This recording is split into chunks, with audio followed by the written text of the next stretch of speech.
안녕하세요. 저는 지방에서 살고 있는 40대 여성입니다. 저는 평소 사연 열차에서 이런저런 사연들을 들으며 제가 받은 상처에 대한 위로를 받곤 하는데요. 오늘 제가 용기를 내 사연을 보내는 이유도 제 부족한 사연으로 누군가는 용기와 위로를 받기를 바라는 마음에서 사연을 보내게 되었어요. 사연이 어쩌면 누군가에는 답답하실 수도 있겠지만 끝까지 함께 해주셨으면 하는 바람을 가지며 사연 시작해 보도록 하겠습니다. 저와 남편은 결혼한 지 6년이 된 부부였어요. 간단한 저희의 소개를 해보자면 저희 사이엔 아이는 없었고 남편과 전 각자 회사 생활을 하는 상태였어요. 월급은 비슷했으나 저희 회사 복지가 조금 더 좋은 편이라 상여금이 조금 더 나오는 상황이었으며 시댁과 친정 모두 아버지는 돌아가시고 어머님만 계신 상태였죠. 남편에겐 시집간 누나가 저는 외동으로 평범한 집안끼리 만나 결혼까지 하게 된 부부였습니다. 결혼한 지 6년이 흐르니 신혼 같은 설렘은 당연히 없었으나 큰 소리 날 일 없이 그저 무난하게 잘 살고 있었죠. 여보, 이게 다 뭐야? 오늘 무슨 날이야? 상다리가 부서질 것 같은데? 당신 요즘 입맛 없다고 해서 솜씨 발휘 좀 했지. 나 오늘 이상 차리느라 반차까지 썼어. 그러니까 입맛 없더라도 이건 다 먹어야 해? 당연하지. 보기만 해도 도망갔던 입맛이 돌아오는데 얼른 먹고 설거지는 내가 할 테니까 당신은 좀 쉬어. 정말?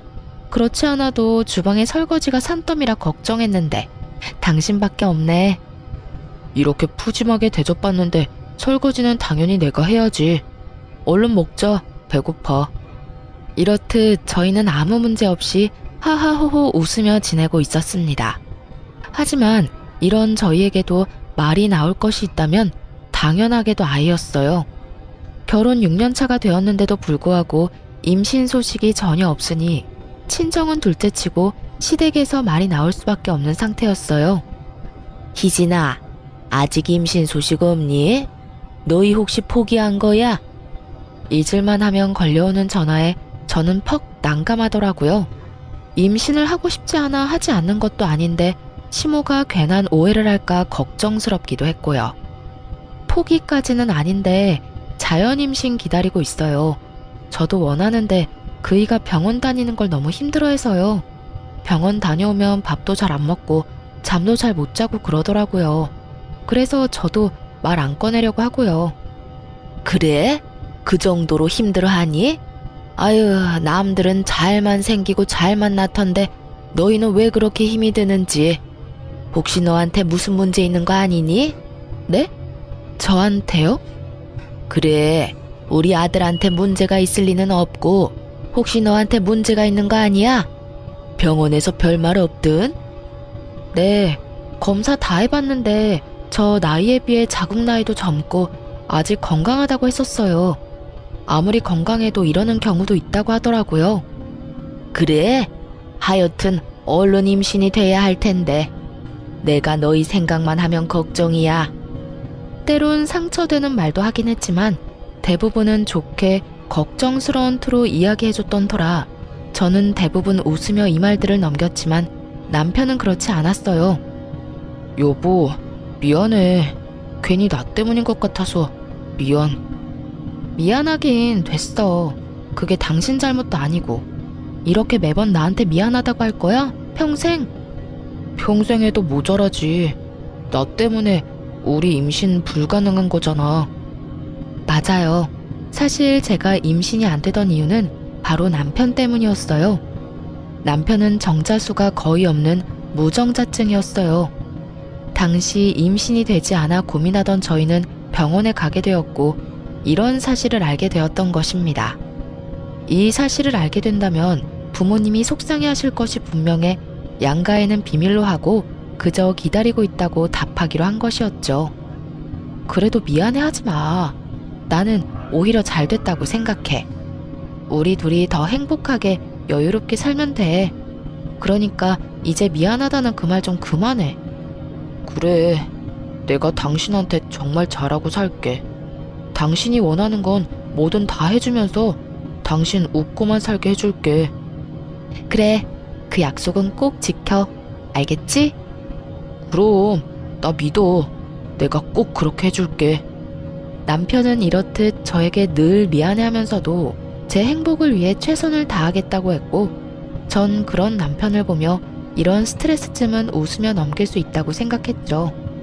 그만큼 전 7년이 지난 세월이 무색할 만큼 남편을 사랑했고, 제가 희생하고 견디는 만큼 남편 역시 저를 위해 많은 것을 희생하고 견디고 있다고 생각했어요. 그것이 다 착각인 줄도 모르고요. 하여튼 그때 그 당시엔 전 무엇이든 좋게 생각하려고 했고, 그렇기에 저희는 큰 소리 날 일 없는 가정에서 지내고 있었어요. 그러던 어느 날 엄마에게서 울면서 전화가 왔더라고요. 희진아, 나 어떻게 하니? 나 현관 비밀번호가 생각이 안 난다. 아무리 생각해도 도무지 기억나지가 않아. 엄마의 말을 듣는 순간 이게 무슨 일인가 싶더라고요. 정확히는 모르지만 제가 알기론 치매 전조 증상과 너무나도 비슷한 엄마의 상태에 놀라 손까지 덜덜 떨려왔어요. 하지만 내색은 할 수 없었기에 전 최대한 태연한 척 엄마를 안심시키며 비밀번호를 알려드렸죠. 뭐? 비밀번호가? 엄마 현관 비밀번호 12346이잖아. 일단 비밀번호 누르고 집으로 들어가. 들어가서 물부터 한 잔 먹자. 응? 그래, 알겠어. 엄마, 전화 끊지 말고 일단 지금 집으로 들어가 봐. 울지도 말고. 그럴 수도 있어. 그러니까 진정 좀 하자. 응? 바쁘고 정신없다 보면 비밀번호 생각 안 날 수도 있지. 나도 휴대전화 손에 쥐고 어디 있냐고 찾아다닌 적이 한두 번이 아니야.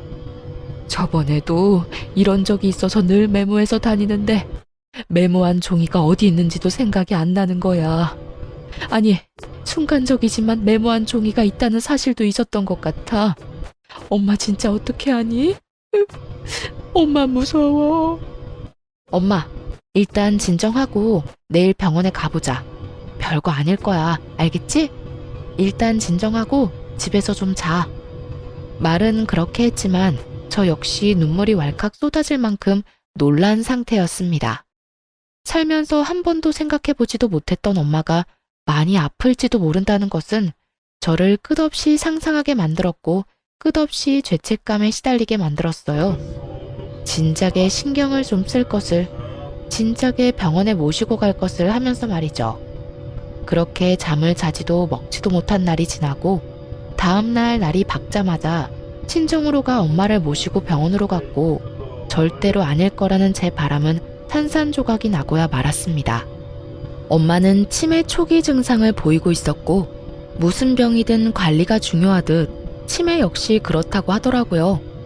이러다 갑자기 나빠지는 경우도 많지만 그렇지 않은 경우도 있으니 옆에서 잘 지켜본다면 크게 문제되진 않을 거라고요. 지금 어머니 혼자 계시죠? 이런 경우 혼자 계시는 건 옳은 선택이 아니라고 생각됩니다. 자녀분이 상황이 된다면 모시고 사시는 게 좋긴 하나 여의치 않으시면 요양원에서 모시는 걸 추천합니다. 혹시나 하는 일이 있으니까요. 특히나 치매 환자분들은 아차하는 순간에 큰 사고로 이어지니 이 점 잘 생각해 보시고 상황에 맞춰 잘 결정하시길 바랍니다. 저 역시 이런 의사 선생님의 의견과 같았고 우려하는 대로 혹시나 혼자 계시다 무슨 일이라도 생긴다면 생각만 해도 끔찍했어요. 전 생각해 볼 것도 없이 바로 저희 집으로 가자고 했고 엄마는 그런 제 말에 한사코 손사래를 치며 집으로 가겠다고 하시더군요. 엄마, 들었지? 혼자 있으면 절대로 안 된다고 하잖아. 당장 우리 집으로 가. 아직 괜찮다고 해도 이러네. 엄마 정말 괜찮아. 엄마는 혼자 있는 게 더 편해. 괜히 너희 집에서 정신줄이라도 놓게 되면 나 정말 너무 힘들 것 같아서 그래. 생각만 해도 스트레스 쌓이는데 진짜 너희 집에서 가서 살기라도 하면 내가 맘 편히 지낼 수 있을 것 같아? 네 남편도 불편할 테고 말이야. 정서방 그런 사람 아니야. 엄마 아파서 우리 집에서 지내야 한다고 하면 두 팔 걷고 그러자고 할 사람이라고. 그러니까 정서방 걱정되어서 그런 거면 괜찮으니까 그냥 지금 당장 가자. 딸 소원이야. 제발. 꼭 정서방 때문이 아니라 엄마가 진짜 불편해서 그런다니까. 일단 집으로 데려다 줘. 며칠 생각해보고 엄마가 말해줄 테니까 혼자 조금만 생각해볼 시간을 줘, 딸. 순간 너무 제 입장만 내세우며 제 말만 했나 싶었어요.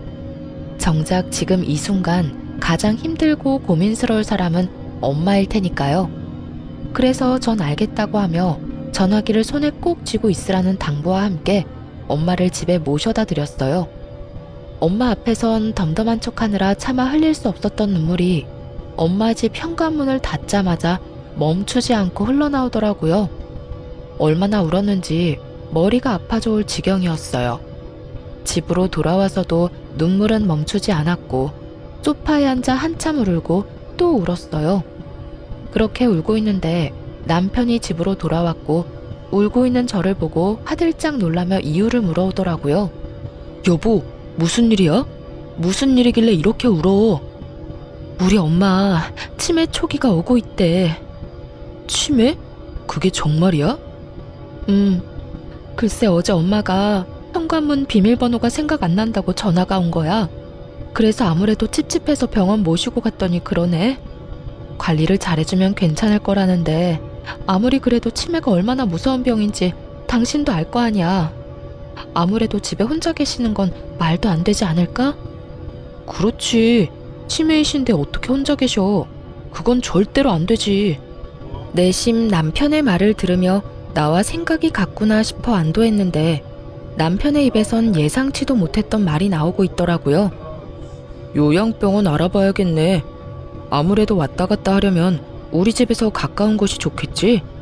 내가 알아볼 테니까 당신은 장모님이나 신경 써줘.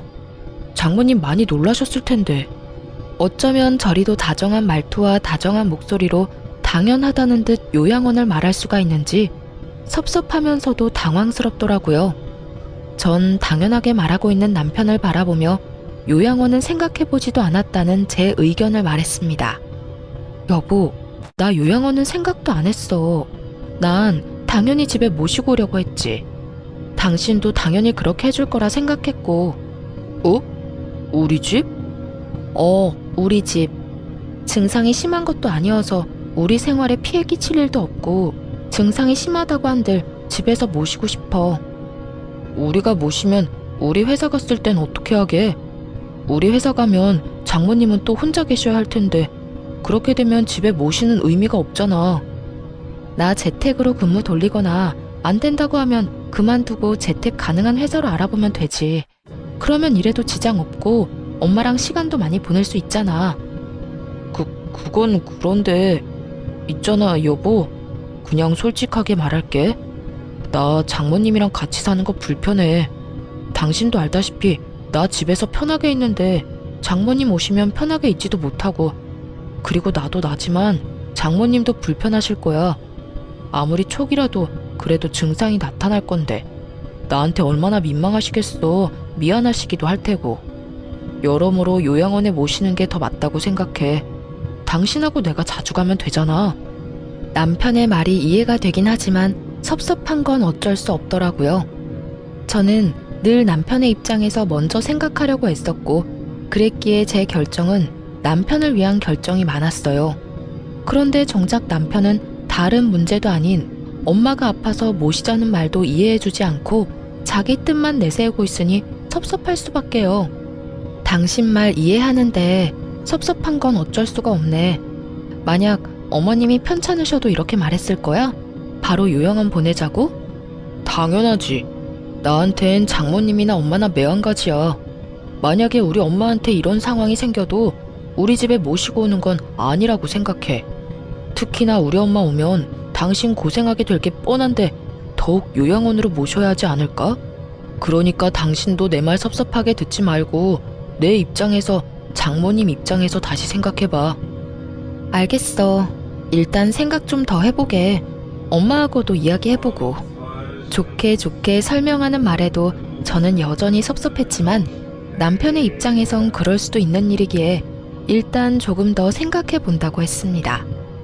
그리고 다음날 친정으로 가 엄마와 이야기를 나누니 엄마는 요양원으로 가고 싶다고 하시더군요. 딸에게 부담이 되기 싫기도 하고 요즘 좋은 요양원은 지내기도 편하고 마음도 편할 거라면서요. 그게 무슨 말이야? 요양원으로 간다니. 말 그대로야. 난 이 집에서 혼자 지내고 싶은데 내가 혼자 있으면 네 맘도 편치 않을 거 아니니. 그러니까 내가 요양원으로 간다고. 알아보니까 요즘 요양원 좋다고 하더라. 그러니 너도 내 걱정 말고 마음 편히 먹고 지내. 엄마가 아픈데 내가 어떻게 마음 편히 지낼 수가 있어. 그러지 말고 그냥 우리 집으로 가. 아니야. 정말 엄마가 불편해서 그래. 마음도 편치 않고 말이야. 엄마가 돼서 우리 딸한테 짐이 되면 안 되지. 좋은 요양원에서 편히 지내는 게 엄마는 여러모로 좋으니까 우리 딸도 엄마 의견에 따라줬으면 좋겠어. 이런 엄마의 말에도 마음이 편하지 않았던 전 엄마를 재차 설득했지만 엄마의 의지는 확고했고 결국 엄마를 요양원에 모시게 되었습니다. 정말 억장이 무너지는 기분이었어요. 크게 죄를 저지르는 기분이 들기도 했고 혼자 있을 엄마가 걱정돼 차를 몇 번이나 돌렸는지 모릅니다. 하지만 엄마는 끝까지 요양원에 계시겠다고 했고 결국 전 혼자 집으로 돌아오게 되었어요. 엄마를 요양원에 모신 뒤 전 재택근무로 근무를 바꿔 요양원에 거의 날마다 갔어요. 노트북을 챙겨가 엄마와 시간을 보내며 일을 했고 아무래도 딸이 옆에 있어서 그런지 엄마의 증상도 크게 나빠지지 않고 엄마도 심적으로 많이 안심하시는 게 눈에 보이더라고요. 그렇게 잠만 따로 자는 것과 다름이 없는 생활이 이어지던 어느 날 남편에게 전화가 왔더라고요. 시모가 크게 다치셨다는 소식이었어요. 여보, 엄마가 계단에서 미끄러지면서 발목을 크게 다쳤나 봐. 지금 병원이라는데 수술까지 하셔야 한대. 나 지금 병원 가면 늦지 싶어. 기다리지 말라고 전화했어. 병원 어딘데? 나도 가봐야지. 아니야, 당신은 집에서 기다려. 우르르 가도 한 명만 병원에 있을 수 있대. 아, 알겠어. 그렇게 저는 집에서 남편의 연락을 기다렸고 시모의 수술은 무사히 끝이 났다고 하더라고요. 그렇지 않아도 젊은 시절 재봉틀을 오래 했던 시모는 발목이 자주 붓곤 했는데 계단에서 미끄러지며 하필 그곳을 접질리며 크게 다친 것이었어요. 나이도 있으시니 걱정했는데 다행히 경과도 좋았고 절뚝이시긴 하지만 혼자 걸어 다니실 만큼 회복 역시 빠르셔 크게 걱정할 건 없는 상태였어요. 병원에서도 걱정할 필요 없다는 말까지 했고요. 하지만 남편의 생각은 의사 선생님과 많이 달라 보이더군요. 여보, 나 아무래도 안 되겠어. 엄마, 우리 집에서 모시자. 이게 무슨 말도 안 되는 소리인가 싶었어요. 시모가 휠체어를 타는 것도 아니고 목발질을 하는 것도 아니었고요. 멀쩡히 두 발로 잘만 걸어 다니는데 뭐가 걱정이라고 모시기까지 해야 하는지 이해가 되지 않았어요. 물론 친정엄마는 그렇게 안 된다고 하더니 라는 생각이 나지 않았다면 거짓말이겠지만 그거와는 별개로 전혀 이해가 되지 않는 상황인 건 분명했어요. 그게 무슨 말이야? 어머님을 모시자고? 왜? 왜라니? 당신은 우리 엄마 걱정 안 돼? 나이도 많은 엄마가 수술까지 받고 혼자 생활하는데 걱정되는 게 당연하잖아. 혹시나 불편한 다리 때문에 화장실에서 미끄러지기라도 하면 어떻게 해? 난 상상만 해도 끔찍한데 당신은 그런 걱정은 전혀 안 했나 보다. 남편 역시 제 말에 서운한 듯 입을 삐죽 내밀고 툴툴거리며 저에게 말하더군요. 그 마음 역시 이해 안 되는 건 아니었기에 저는 최대한 좋게 그리고 남편이 오해하지 않도록 설명하려고 애썼어요. 여보, 그건 지나친 상상이야. 어머님 거동이 조금 불편할 뿐이지 걸어 다니시는데 전혀 문제 없고 그 불편하신 거동도 곧 괜찮아지신다잖아. 선생님 하시는 말씀 못 들었어? 어머님이 웬만한 젊은 사람들보다 회복력이 더 좋다는 말. 병원에서도 그렇게 이야기하는데 왜 당신은 그런 좋지 않은 상상을 하는 거야? 당연히 별의별 생각이 다 들지. 어찌되었든 난 우리 엄마 집에서 모시고 살 거니까 당신은 그런 줄 알아.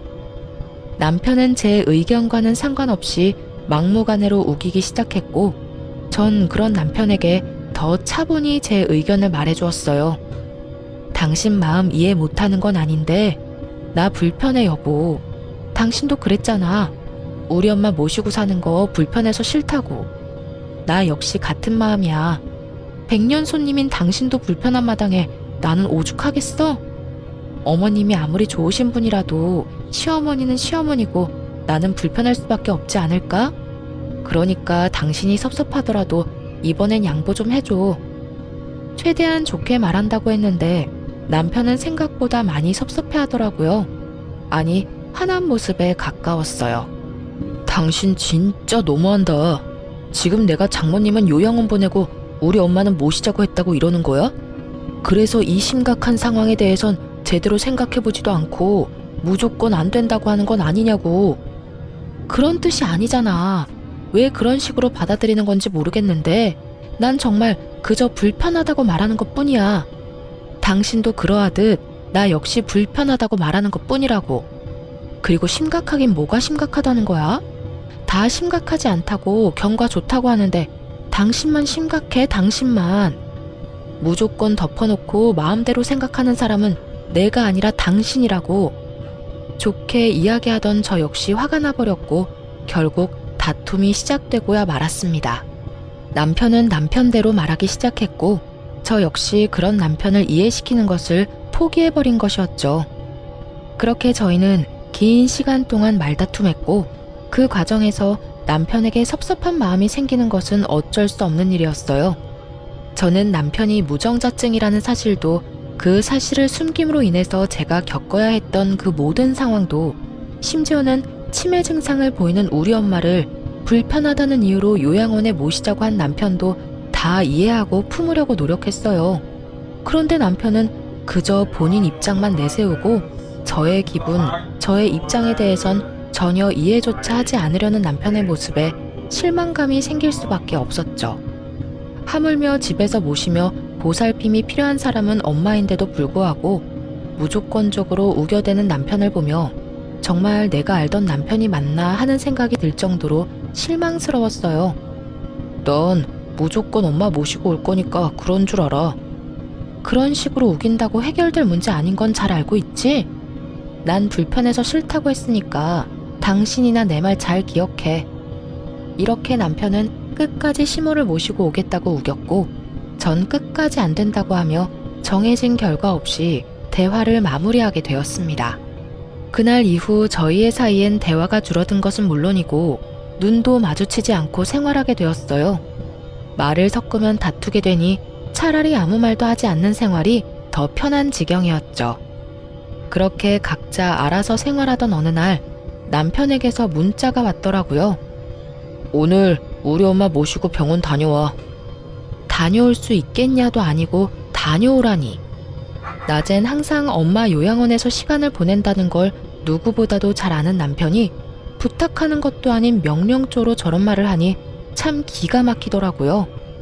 하지만 아무리 남편의 행동이 밉다고 하더라도 시모를 혼자 병원에 보내는 것은 아니라고 생각했어요. 그래서 전 시모를 모시고 병원에 갔고 진료가 끝나는 대로 시모를 다시 집으로 모셔다 드린 후 엄마가 계신 요양병원에 가 시간을 보냈습니다. 전 여의치않은 제 상황에서도 나름대로 최선을 다했다고 생각했는데 남편은 그렇게 생각하지 않은 모양이었어요. 집으로 돌아가니 저를 본 남편이 다짜고짜 화를 내기 시작했어요. 당신 진짜 해도 너무한다. 내가 뭘? 나 오늘 어머님 병원도 같이 갔고 진료 끝나고 집에 모셔다 드리기까지 했어. 우리 엄마 병원에 얼굴 한번 비춘 적 없는 당신이랑은 달리 난 내가 할 도리는 다 했는데 이런 내가 뭐가 그렇게 너무한다는 거야? 병원만 다녀오면 다야. 우리 엄마 다리도 불편한데 같이 집에 들어가서 밥도 좀 차려주고 시간도 보내다 왔으면 좋았잖아. 어떻게 당신은 당신 엄마만 생각해? 우리 엄마 생각은 전혀 하지도 않는 거야? 당신이 집에 모셔다만 주고 쌩하니 가버리면 우리 엄마가 얼마나 서운해할지 그런 생각은 전혀 안 해봤지? 저에게 노발대발 화를 내는 이유가 여러분은 이해가 되시나요? 전 아무리 곱씹어봐도 제게 화를 낼 것이 아니라 저에게 고맙다 해야 할 상황이라는 생각만 들었어요. 내가 진짜 궁금해서 묻는 건데 당신은 양심이란 게 없어? 어떻게 나한테 그런 이유로 화를 낼 수가 있는지 난 도무지 이해가 안 된다. 나 낮엔 엄마 병원 가서 시간 보내는 거 뻔히 아는 사람이 그런 이기적인 요구하는 것도 모자라 뭐? 왜 어머님이랑 시간을 안 보냈냐고? 왜 어머님 밥은 안 챙겨줬냐고? 그렇게 걱정이면 당신이 회사 빠지고 챙기지 그랬어. 남편에 대한 실망은 점점 분노로 바뀌었고 남편 역시 제 말에 화가 많이 난 듯 기어코 해선 안 되는 말을 하고야 말더군요. 그놈의 장모님, 요양원. 당신 머릿속엔 그 두 가지뿐이지. 그리고 내가 말이 나왔으니까 하는 말인데 그까짓 요양원 하루 안 간다고 장모님이 당장 어떻게 된대? 그것도 아닌데 왜 이 유난을 떠냐고. 앞으로는 요양원에 가지 말고 우리 엄마나 잘 챙겨. 매일 가서 우리 엄마 식사도 좀 챙겨드리고 말동무도 해드리란 말이야. 살면서 처음이었어요. 그렇게까지 화가 난 적은요. 저는 남편의 말에 머리 끝까지 화가 났고 화가 난 만큼 언성은 높아져 갔습니다. 말 다 했어? 지금 그걸 말이라고 해? 하루 안 간다고 어떻게 되지 않는다고? 그건 당신 엄마한테도 해당하는 말 아니야? 내가 하루 밥 같이 안 먹어줬다고 당신 엄마 어떻게 안 됐잖아. 그리고 당신 엄마는 당신이 챙겨. 내가 왜 아픈 우리 엄마 두고 멀쩡한 당신 엄마를 챙겨야 해? 내가 말했지. 장모님이랑 우리 엄마는 경우가 다르다고 말이야. 당신 엄마는 치매니까 당연히 요양원이 맞지만 우리 엄마는 그저 다리가 불편한 거니 당연히 우리 집에서 모셔야지. 말이 이상하다고 생각하지 않아? 당연히 주변 도움이 간절한 우리 엄마를 집에서 모시고 발만 조금 불편한 어머님은 혼자 계셔도 되는 거잖아. 당신 진짜 이렇게 이기적인 사람이었어? 이렇게 말이 안 통하는 사람이었냐고. 나야말로 하고 싶은 말이야. 당신 왜 이렇게 말이 안 통해? 아, 됐다. 그냥 당신 엄마는 당신이 챙겨. 우리 엄마는 내가 챙길 테니까. 더는 나한테 당신 엄마 떠넘기지 말란 말이야. 이젠 당신이 어떤 말을 해도 당신 집엔 신경 안 쓸 테니까 그런 줄 알아. 그 순간 화가 많이 난 남편은 급기야 손을 올렸고 둔탁한 소리와 함께 제 고개는 돌아가 버렸어요. 멍하더군요. 이게 무슨 일일까 싶기도 했고요.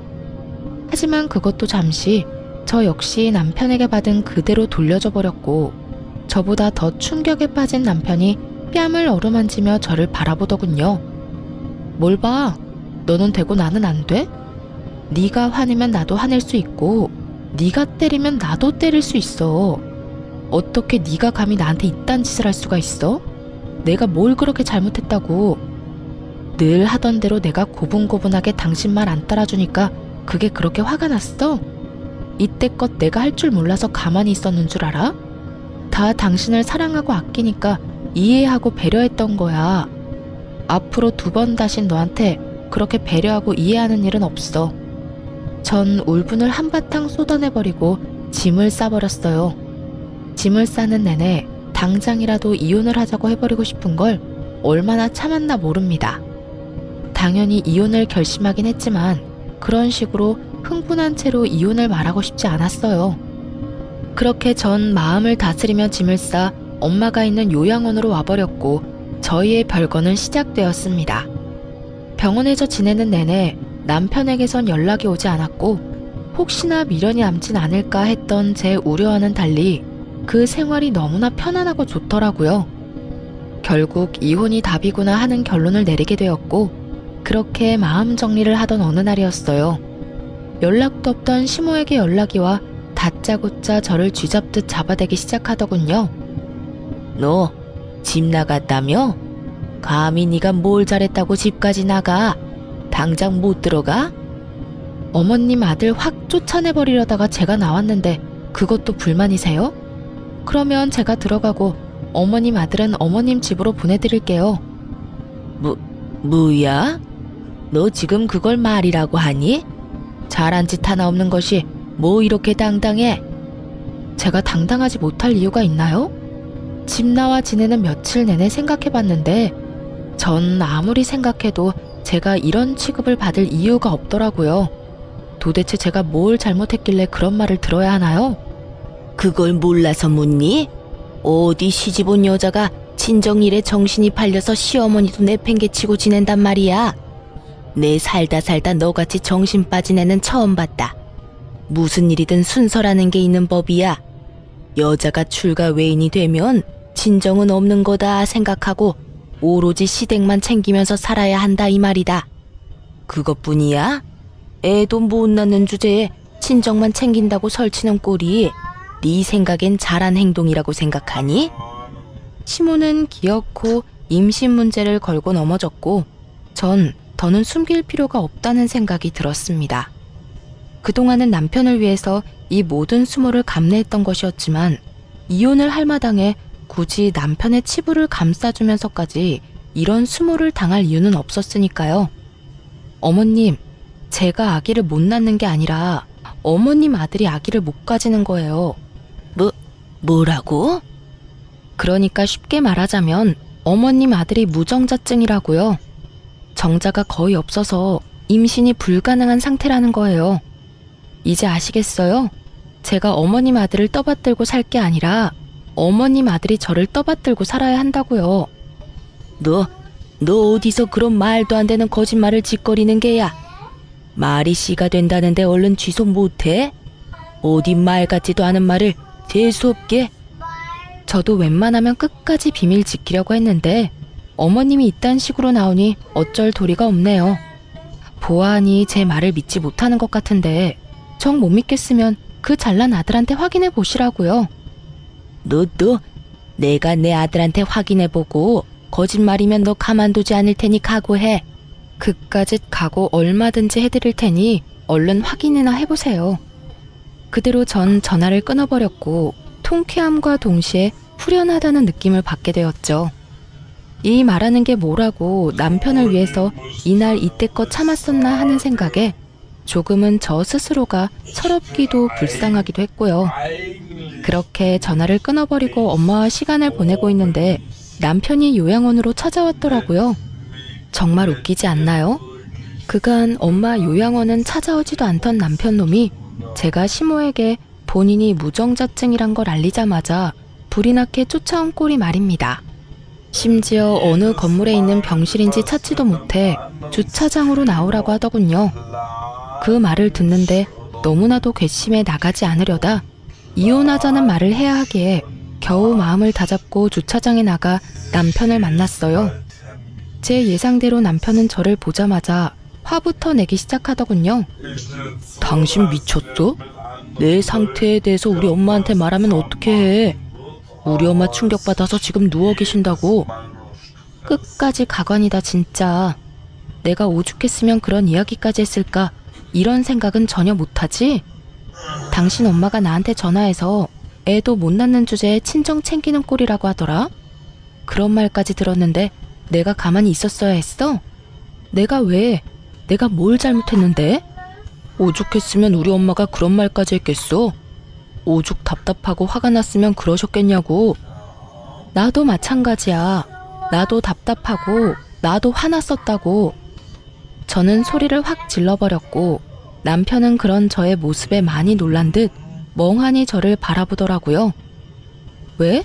나는 소리도 지를 줄 모르는 사람인 줄 알았어? 내가 말했지. 나도 다 할 줄 아는데 그저 당신을 사랑했으니까 다 참은 거였다고. 그러니까 예전 내 모습은 잊어. 나 앞으로 그렇게 살진 않을 예정이니까 말이야.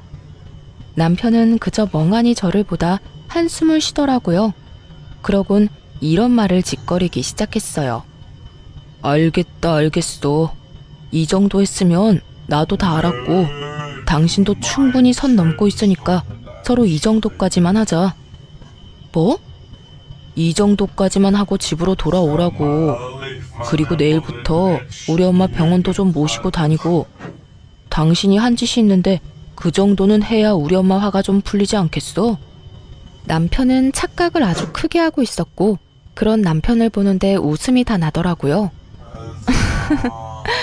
내가 미쳤어? 이혼할 마당에 내가 왜 당신 엄마 데리고 병원에 가야 해? 정신 차려. 내가 지금 당신한테 앙탈이나 부리자고 이러고 있는 것 같아? 아무리 자기중심적으로 살았다고 한들 한 이불 덮고 산 세월이 얼만데 날 몰라도 이렇게까지 모를 수가 있어? 이혼? 지금 이혼이라고 그랬어? 무슨 이딴 일로 이혼까지 말하고 그래. 지금 나 겁주는 거야? 그런 거지? 당신 참 귀엽다. 할 게 없어서 이혼으로 사람 겁을 주냐? 이딴 일이라고 하더군요. 저는 100만 번은 더 고민하고 내린 결정인데 남편은 단 한 번도 생각해보지도 않았다는 듯 이딴 일이라고 말이죠. 그제야 좀 더 명확해진 것 같았어요. 남편은 이번에도 제가 정도껏 하다가 남편이 데리고 들어가면 하는 수 없이 남편의 말을 따를 거라 믿어 의심치 않았다는 것을요. 전 그저 남편에게 그렇게 쉬운 여자였다는 사실을 말이죠. 남편은 저를 보며 비웃음을 지어 보이고 있었고 전 그런 남편에게 확실히 말해주기로 했습니다. 저의 확고한 의지를요. 지금 웃을 때가 아닐 텐데? 나 겁주는 게 아니라 진심이야. 그러니까 당장 우리 엄마 집에서 좀 나가줄래? 나 이혼하면 바로 그 집 세주고 엄마랑 같이 살 거거든. 생각해보니까 이혼하면 참 좋은 점이 많더라고. 시댁 눈치 안 봐도 되지. 우리 엄마 모시고 살 수도 있지. 무엇보다 당신 얼굴 안 보고 살아도 되는 점이 가장 좋은 점이더라고. 그러니까 이혼하기 전에 빨리 집부터 비워. 당장 오늘 비워주면 제일 좋고 말이야. 남편은 그제야 제 모든 말이 진심이란 걸 깨달은 듯 했어요. 그 당당하던 낯짝이 사색이 되어가는 것은 물론이고 말까지 더듬으며 재차 저에게 확인을 하고 있었으니까요.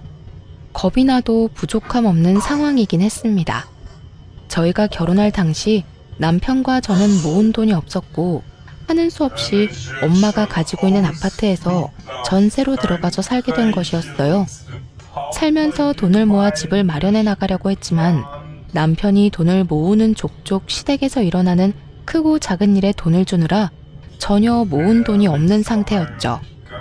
돈 관리를 따로 했던 터라 저에게 큰 피해는 없었지만 남편은 빈털털이나 마찬가지인 상황이었으니 저리 사색이 되는 것도 어찌 보면 당연한 일이었어요.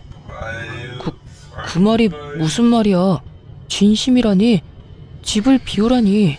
당신 진짜 나하고 이혼할 거야? 이까짓 일로 이혼까지 한다고? 그까짓 일이라고 좀 하지마. 나한테는 고작 그까짓 일이 아니거든? 치매 환자인 우리 엄마 돌볼 생각도 하지 말라는 순간부터 당신한테 오만정이 떨어졌었어.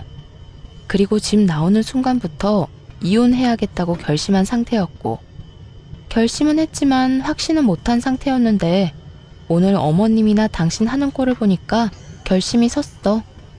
그러니까 그냥 이혼해. 더는 질질 끌 필요 없이 될 수 있으면 빨리 해. 남편은 상황이 심각하다는 걸 확실히 깨달은 듯했고 그제야 저를 달래기 위해 갖은 애를 쓰기 시작했어요. 여보, 그게 무슨 말이야? 우리가 어떻게 이혼해? 말이나 된다고 생각해? 절대 안 돼. 내가 앞으로 당신이 장모님을 돌보든 말든 아무 상관도 하지 않을게. 우리 엄마 모시라는 말도 더는 하지 않을 거고. 당신이 시키는 건 뭐든지 할게. 내가 다 잘못했어. 이제 와서 잘못했다고 빌면 뭐가 달라질 수 있다고 생각하는 것인지 참 애절한 척하며 매달리더군요. 제 마음에 와닿는 것은 아무것도 없는데 말입니다. 그만큼 제 결심은 확고했고 저는 저를 붙잡은 남편의 손을 뿌리치며 이렇게 말했습니다. 이거 놓고 이야기해. 아니, 이거 놓고 이제 그만 가. 나는 할 말 다 했고 더는 할 말도 없어. 당신이 뭐라고 하든 말든 난 이혼할 거고 내 결정이 번복되는 일은 절대로 없을 거야. 당신 기어코 나랑 이혼을 하겠다는 말이야? 나 없이 당신이 살 수 있다고? 아까 못 들었어? 나 당신 안 보고 살고 싶어서 이혼한다니까? 이혼의 가장 좋은 점이 당신 안 보고 살아도 되는 거라고 말했잖아. 다 진심이고 나 이제 당신 사랑 같은 거 안 해. 그러니까 가. 가서 짐 싸서 집도 좀 비워주고. 전 끝까지 매달리는 남편을 뒤로 한 채 병실로 돌아와 버렸어요. 병실로 돌아오는 내내 이런 생각이 들더라고요. 남편이 단 한 번만이라도 엄마가 계신 병원에 와서 시간을 보내주었더라면 제가 이렇게까지 확고하게 이혼을 결심할 수 있었을까 하는 생각 말이죠. 남편은 엄마가 입원해 계신 내내 단 한 번도 엄마를 보러 오지 않았고 하물며 전화 한 통을 한 적이 없었습니다. 바빠서 그런 것도 아니었어요. 주말엔 집에서 뒹굴뒹굴하기만 하면서도 끝까지 엄마 병원엔 코빼기도 보이지 않았던 것이었죠. 그러면서도 시댁엔 돈과 시간을 아끼지 않았고 시모가 그런 상황이 되니 주저하지 않고 막무가내로 모시겠다고 우기는 남편의 모습에서 더는 나 역시 노력할 필요도 함께 살 필요도 없다는 걸 깨달았던 것이었어요. 할 만큼 하면 미련도 없다고들 하더군요. 저 역시 그런 상태였고 그랬기에 이혼을 준비하는 내내 눈물 한 방울 나지 않았어요. 그저 하루라도 빨리 이혼했으면 했고 얼른 마음 편히 제 삶을, 제 생활을 찾고 싶었어요. 남편은 끝까지 이혼을 반대했지만 그런 남편과는 상관없이 이혼은 진행되었고 재산 분할부터 시작해서 모든 것이 저에게 유리하게 끝이 났어요. 물론 위자료도 받게 되었고 여러모로 저에게 손해될 거 하나 없는 이혼이었죠. 끝까지 모든 것을 인정할 수 없다는 전 남편은 이혼이 확정되고 나니 그때야 이혼을 받아들이는 듯 하더군요. 그날에서야 온 힘을 다해 울고불고 하며 매달렸으니까요. 여보, 나 당신 없이 못 살아. 정말이야. 당신은 나 없이 살 수 있을 것 같아? 내가 당신을 잘 아는데 당신 지금 화나서 이러는 거야. 당신 아직 날 사랑하는데 나한테 섭섭해서 이러는 거라고. 섭섭? 나 당신한테 섭섭한 감정 없는데? 그런 감정도 마음이 있어야 드는 거야. 난 지금 당신한테 아무 감정도 없어. 그리고 뭐? 사랑? 당신 눈엔 내가 당신을 아직까지 사랑하는 걸로 보여? 어떤 미친 여자가 화난다고 사랑하는 남자랑 이혼까지 하겠어. 심지어 엄마는 아파서 요양병원에 있는 마당에 말이야. 나 당신 사랑 안 해. 마음도 없어. 미련도 없고 말이야. 그러니까 당신도 받아들이고 단념해. 아니야, 아니라고. 당신이 그럴 리가 없잖아. 당신이 얼마나 날 사랑했는데 그깟 일로 날 사랑하지 않을 수가 있냐고. 내가 그깟 일이라고 하지 말랬지? 아직도 모르겠어? 당신은 그깟 일이라고 하는 일이 나한텐 충분히 심한 일이었고 법원에서도 그건 아닌 일이라고 했어. 다 그까짓 일이 아니라고 하는데 왜 당신은 끝까지 그까짓 일이라고 하는데? 전 남편은 그저 눈만 껌뻑이며 저를 빤히 본다 싶더니 마땅히 할 말이 없었는지 방법을 바꿔 무릎을 꿇고 울고불고 하며 빌더라고요. 여보, 내가 다 잘못했어. 내가 이렇게 빌게. 나 당신 없이 못 살아. 당장 당신이랑 이혼하면 갈 곳도 없단 말이야. 그러니까 나 불쌍하게 생각해서 이혼 없던 일로 하자. 그래, 당신 불쌍한 사람 그냥 못 넘기잖아. 그냥 불쌍한 인간 구제한다고 생각하고 지금처럼 나 데리고 살아주면 안 될까? 내가 말했지? 더는 당신한테 아무 감정도 없다고. 그 뜻은 당신이 이렇게 울고불고 매달려도 불쌍한 감정조차 들지 않는다는 말이야. 그러니까 오갈 데 없다고 구질구질하게 매달리지 말고 당신이 그토록 바라던 당신 엄마나 모시면서 행복하게 잘 살아. 끝까지 구질구질하게 굴던 전 남편은 제가 도저히 설득되지 않겠다 싶었는지 표정을 싹 바꿔 저에게 막말을 쏟아내기 시작했어요. 해도 너무하네. 이렇게까지 매달리는데 어떻게 그렇게까지 단호하게 굴어? 당신 냉정한 건 알았지만 이렇게 정 떨어지게 냉정한지는 몰랐네. 당신 나한테 이따위로 굴고 잘 살 수 있을 거라 생각해? 나한테 한 그대로 당신이 돌려받게 될 거야. 내가 장담하는데 당신 오늘을 두고두고 후회하게 될 거라고. 누가 후회하게 될진 두고 보면 알겠지. 장담하건대 나는 후회 같은 거 안 할 거야. 이미 당신이랑 살았던 그 모든 세월이 후회로 가득해서 더는 할 후회 따위가 남아있지 않거든. 생각 같아선 지금 당신 뺨이라도 한 대 내려치고 싶은데 그럴 가치도 없을 것 같아서 참는 거니까 인내심 테스트 그만하고 이만 갈 길 가자. 한 번만 더 붙잡으면 경찰 부를 테니까 그런 줄 알고. 그렇게 전 뒤돌아와 버렸고 전 남편은 제가 진짜 경찰에 신고할까봐 겁이 났는지 붙잡지는 않고 욕을 쏟아내더라고요. 같이 욕하고 싸워버릴까 생각하기도 했지만 그렇게 한다고 한들 남는 것도 없을 뿐더러 같은 사람이 되고 싶지 않아 그대로 돌아와 버렸습니다. 그 후 오갈 데가 없는 전 남편은 그렇게 바라고 또 바라던 소원을 이룰 수 있게 되었어요. 전 시댁으로 들어가 전 시모를 모시며 살게 되었으니까요. 주는 거 없이 바라는 것만 많은 전 시모 때문에 회사 생활도 제대로 하지 못하고 삶이 고달프다고 울고불고 하며 전화가 왔지만 전 그런 전 남편의 연락을 끊어버리고 전화번호마저 차단해버림으로써 그 인연을 끊어낼 수 있었습니다. 저는 엄마를 모시고 새로운 곳에서 새로운 시작을 했습니다. 몇 년이 지난 지금도 엄마는 여전히 일상생활은 가능하지만 가끔 깜빡하는 정도가 심한 증상만 보이고 있어요. 하지만 그런 증상도 저와 지내며 많이 줄었고 관리만 잘해준다면 더 나빠지진 않을 거란 희망적인 이야기도 들을 수 있었죠. 전 한동안은 연애 생각은 없어요.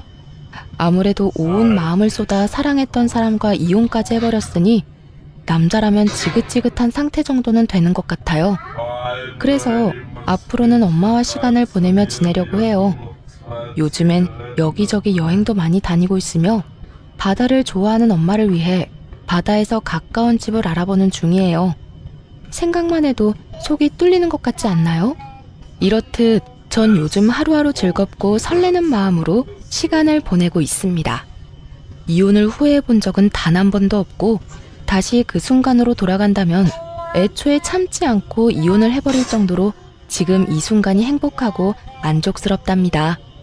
이로써 저의 사연도 끝이 났습니다. 긴 사연 함께 해주셔서 감사합니다.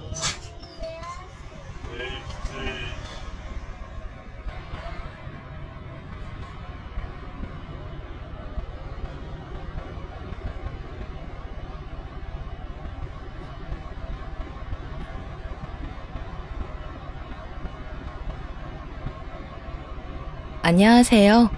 저는 얼마 전 나쁜 인간들 소나기에서 겨우 벗어나 새로운 삶을 살고 있는 30대 중반의 평범한 여성입니다. 혹시 부전자전이라는 말 알고 계신가요? 그 아버지의 그 아들이라는 말인데 저의 전 남편도 전 시부랑 똑같았거든요.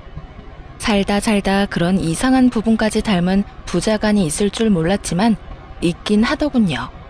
하긴 부모 자식 간이니 닮지 않은 게 더 이상하잖아요. 저도 돌아가신 제 어머니를 빼다 박았다는 이야기를 듣곤 했지만 전 남편에 비할 바가 아니더군요.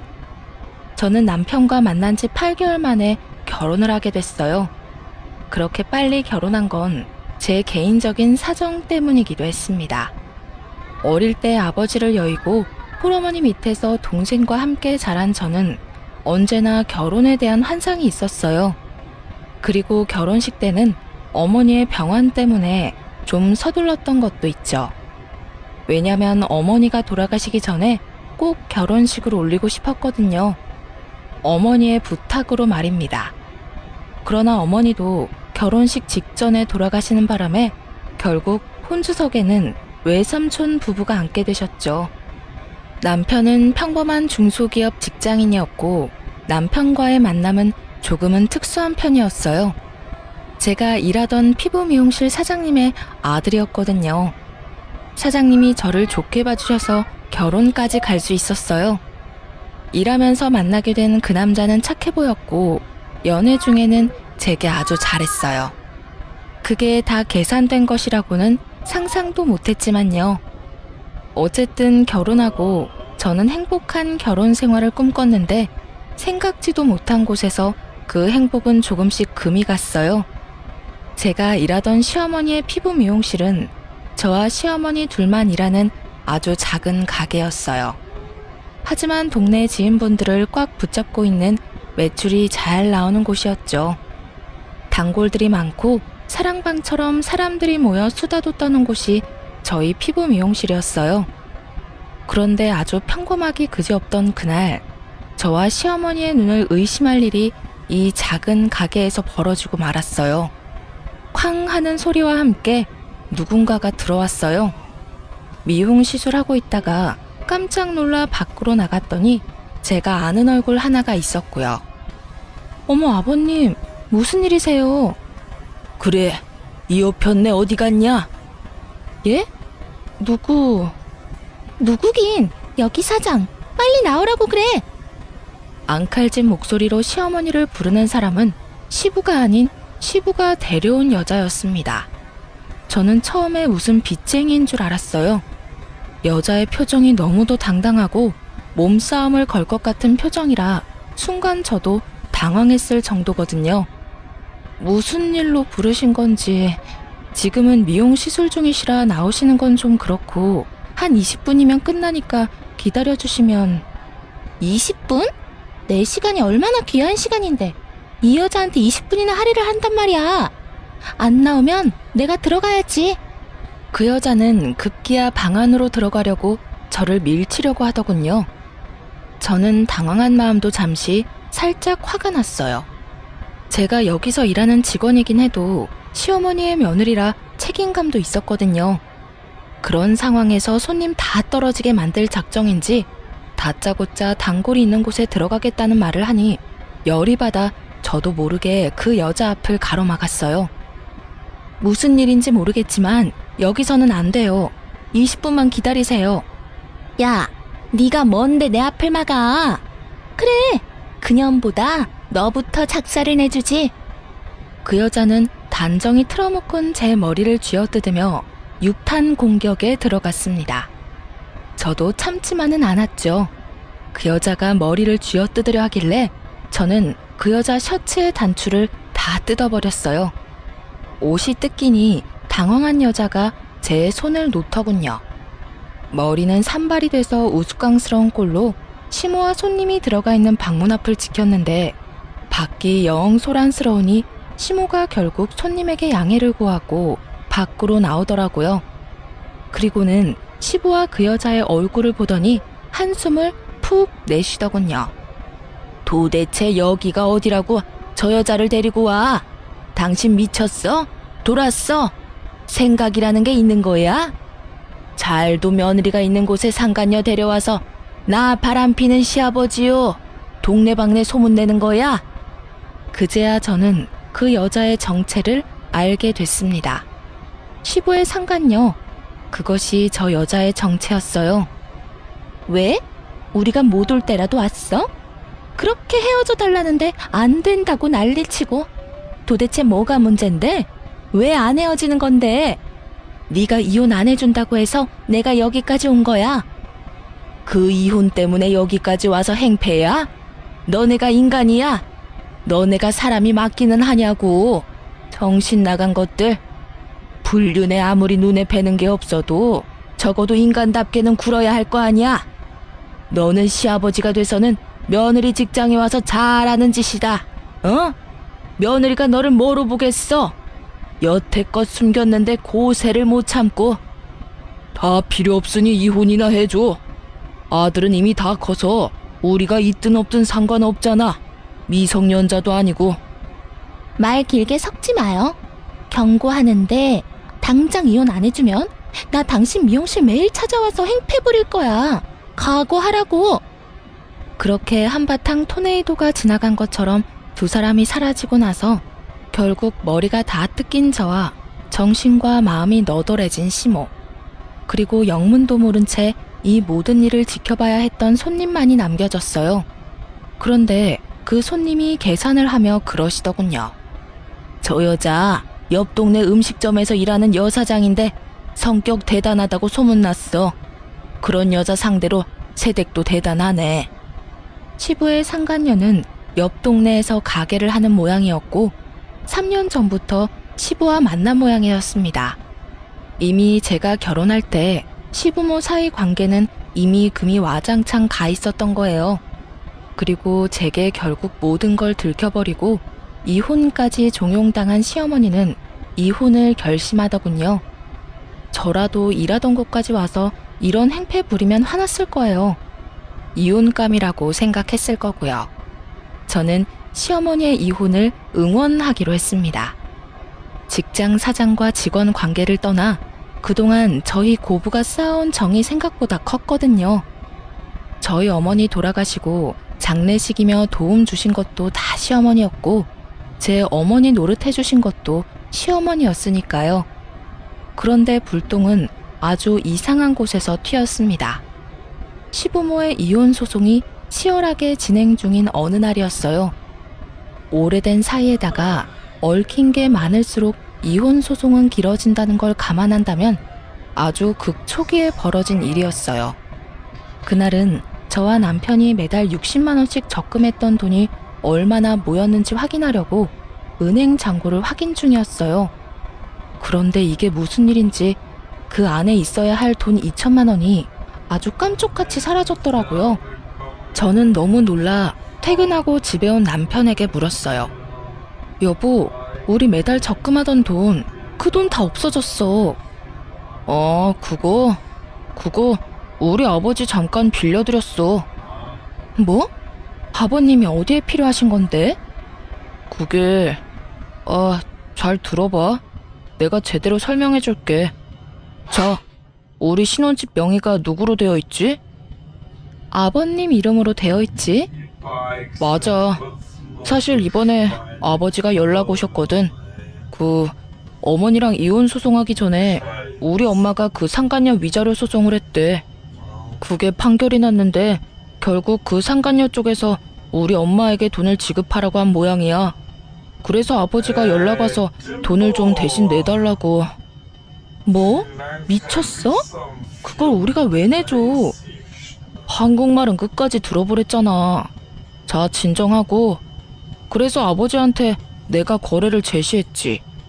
내가 그 돈을 드릴 테니 이 신혼집 명의를 내 이름으로 바꿔달라고. 뭐? 너 지금 그걸 잘했다고 나한테 말하는 거야? 잘 생각해봐. 자기야, 2천만 원에 내 집 마련할 수 있는 좋은 기회인데 어떻게 이걸 놓쳐? 내 명의라서 그런 거야? 당신 지분도 아주 조금은 있는데? 그럼 내가 2천만 원 중에 1,000만 원은 나중에 돌려줄 테니까 그냥 내 이름으로 해주면 안 될까? 그 문제가 아니라고. 너 바보지? 왜 생각을 못해? 두 분 오래 사셨어. 그만큼 재산 분할할 것도 많은데다가 계산 방법도 어렵고. 시어머니가 여태껏 맞벌이 하면서 모든 집안일을 다 했으면 시아버지가 가져갈 재산보다 어머님이 가져갈 재산이 더 많을 수도 있다고. 거기다가 지금 일하는 사람은 시어머니잖아. 시아버지는 일도 안 하고. 그 상황에서 우리 집이 시어머니에게 재산 분할로 넘어가면 당신 어떡할 건데? 그때 되면 당신이 그 상간녀 위자료 내준 거 다 말짱 도루묵이야. 그때 돼서 그 돈 어떻게 받을래? 돌려달라고 말은 할 수 있겠어? 제 말에 남편 얼굴이 사색이 되더군요. 설마 그렇게까지 되겠어? 으이그, 그건 아무도 모른다고. 아버님이 돈으로 지불 가능하면 모를까. 현금 융통 안 되면 당연히 부동산으로 지급하게 될 수도 있지. 그제야 남편은 똥됐다는 얼굴로 저를 바라보며 제게 묻더군요. 그럼 어떡하지? 그걸 나한테 물으면 어떡해. 당신이 아버님한테 물어봐. 도대체 언제 줬는데? 일주일 전쯤. 벌써 어머님한테 들어갔을 수도 있겠는데? 결국 남편은 똥 마려운 개처럼 빙글빙글 제자리에서 돌다가 바로 시아버지에게 전화를 걸었습니다. 아버지, 저예요. 혹시 제가 빌려드린 그 2천만 원 있잖아요. 그거 혹시 다시 돌려주실 생각 없으세요? 제가 가만히 생각해보니 제 와이프랑 같이 모은 돈인데 상의도 없이 써버린 것 같아서요. 그거 중요하게 쓸 곳이 있는 돈이라고 했는데. 야, 줬던 걸 왜 다시 뺏어? 이야기 다 끝난 거 아니냐? 그 돈 주는 대신에 아파트 명의 바꿔주겠다고 했잖아. 너 전화 잘했다. 너 돈 더 남은 거 좀 있냐? 예? 아니, 우리 이쁜이 위자료 말고 내가 내야 할 위자료도 생길 것 같다고 우리 쪽 변호사가 그러잖아. 내가 바람 피웠다는 이유로. 바람이 아니라 사랑인데 그걸 꼭 이런 식으로 표현하는데, 어쨌든 그것 때문에 내가 돈을 주긴 해야 한대. 그걸 네가 내줘야겠는데? 솔직히 내가 너무 손해보는 거 아니냐? 그 돈에 아파트면 진짜 너만 이득이지. 스피커폰으로 들려오는 시부 목소리에 남편은 말문이 막히고 저는 열이 받았어요. 저는 남편 전화를 획 뺏어서 말했죠. 아버님, 저 며느리예요. 남편이 저 몰래 그 돈 쓴 것 같은데 다시 돌려주세요. 저희 그 돈 쉽게 모은 거 아니고 써야 할 것도 있어요. 시끄럽다. 이미 다 끝난 일이야. 어디 남편이 한 일에 여자가 끼어들어서 일을 망치려고. 너도 네 시모처럼 되면 큰일 나. 여자는 자고로 남자에게 나긋나긋한 게 맛이다. 그렇게 남편 잡고 살면 너희 시모꼴 나는 거야. 알겠냐?